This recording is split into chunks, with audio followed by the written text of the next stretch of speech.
Are we alone in the universe? With over 700 quintillion planets, are we the only sentient beings? This little question has perplexed and confounded humans for centuries. The natural curiosity of man leads him to speculate about such ideas. As Carl Sagan put it, space exploration leads directly to religious and philosophical questions. The ideas of God, aliens, and UFOs all spring from the same well. If you happen to turn on the television at night or traverse the weird corners of the internet, you're bound to come across plenty of conspiracy theories about alien races that live among us, unidentified space vehicles that carry out surveillance under cover of the night, and much more. It might seem like this is a relatively new phenomenon. The ancients were busy foraging and surviving. They would not have had time to lay back and spot UFOs, you might think. Well, even though that seems like a plausible argument, the reality is far from it. The construction of the pyramids has long been contested. It is not just modern humans that believe that extraterrestrial beings visited the planet to construct or help in the construction of the various pyramids. On different occasions in human history, people have believed in the existence of extraterrestrials. Other examples of ancient constructions that lead people to speculate alien involvement include the Nazca lines in Peru, the city of Teotihuacan in Mexico, Pumapunku in Bolivia, Vijayanagara Vastu temples in India, Stonehenge in England, and the hieroglyphics some believe were found on Mars. Moreover, archaeologists often discover paintings from ancient cultures that correspond to some people's idea of alien life forms or UFOs. Examples of these paintings can be found everywhere, from the Colorado Plateau in the Americas and the Middle East to Chhattisgarh in India and Sanxingdui in China. A little understanding of ancient artistic tendencies would refute most of these claims. However, it is impossible to dismiss them entirely without definite evidence, which begs the question, what do major religions and their holy books say about this? Here, we will focus on the Bible. Several evangelists believe that the Bible has many instances that hint at the existence of aliens. As such, they believe that the unexpected is inevitable. Since they believe that humans will come into contact with aliens in the future, they cite various passages that can be interpreted as proof of these novel beings. A passage in the book of Exodus is cited as a prominent example. It concerns the story of the cloud that moves with the Israelites. The book of Exodus, chapter 40, verse 36 and 37 reads, "Throughout all their journeys, whenever the cloud was taken up from over the tabernacle, the sons of Israel would set out. But if the cloud was not taken up, then they did not set out until the day when it was taken up." In this example, the cloud appears as a sign from God. The book of Exodus mentions the cloud at other points as well, offering different variations on the same motif. In chapter 40, verses 19 and 20, the book of Exodus reads, "The angel of God who had been going through the camp of Israel moved and went behind them, and the pillar of cloud moved from before them and stood behind them. So it came between the camp of Egypt and the camp of Israel, and there was the cloud along with the darkness, yet it gave light at night. Thus the one did not come near the other all night." And in another example from the book of Exodus, the cloud turns from a mere sign into a signature of God's glory.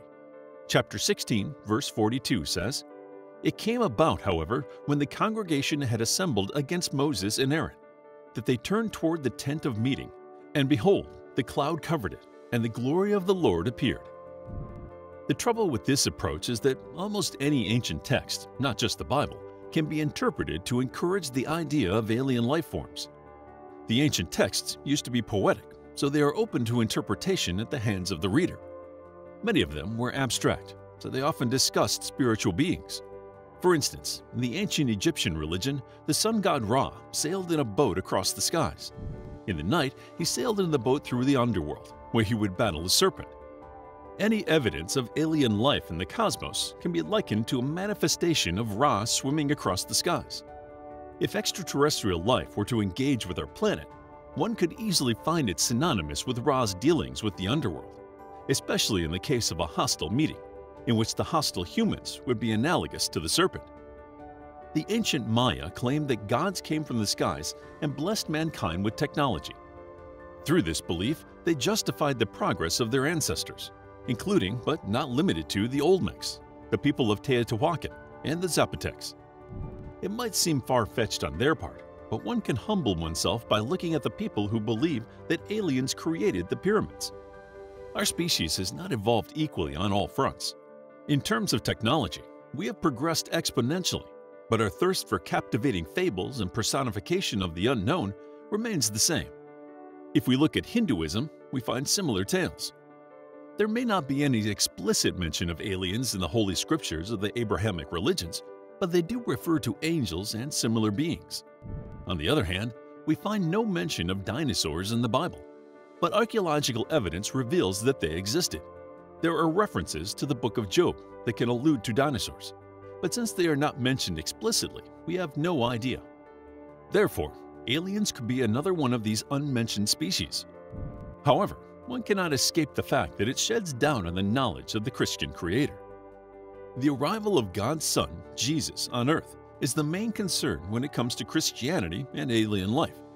If we refer to the Christian creationist idea of Genesis, believing that creation includes 125 billion galaxies, it would be presumable that there is life somewhere in that vast space.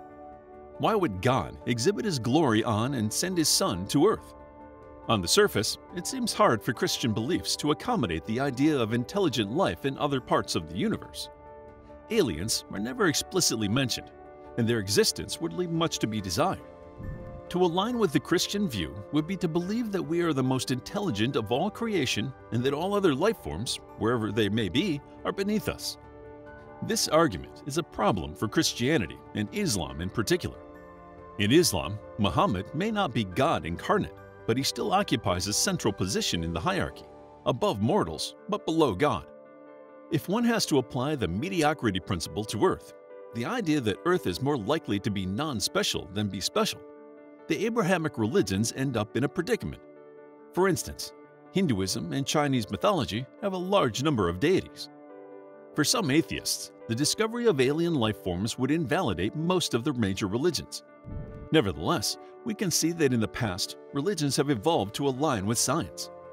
But these maneuvers to adapt often come too little too late, as exhibited by the Catholic Church's admission of Galileo's theory that the Earth revolves around the Sun. The Catholic Church hounded and persecuted the astronomer for his model during his life and rejected his ideas. It was not until the 1990s that the Church admitted to its wrongdoing and concluded that Galileo was correct in his assessment after all.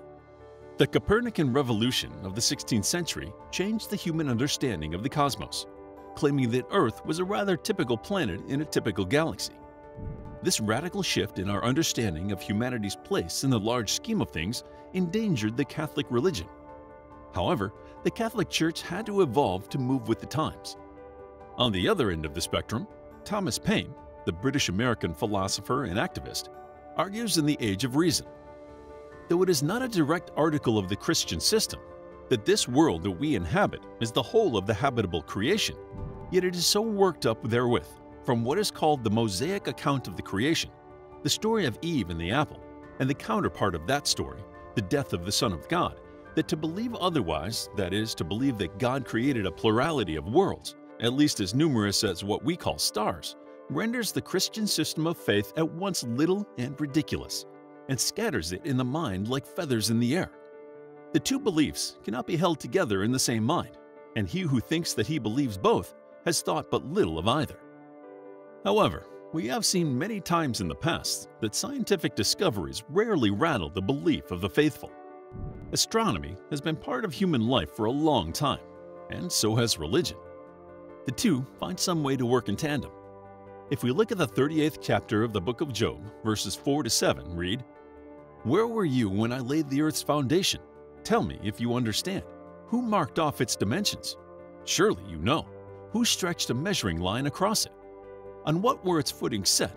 Or who laid its cornerstone, while the morning stars sang together and all the angels shouted for joy?"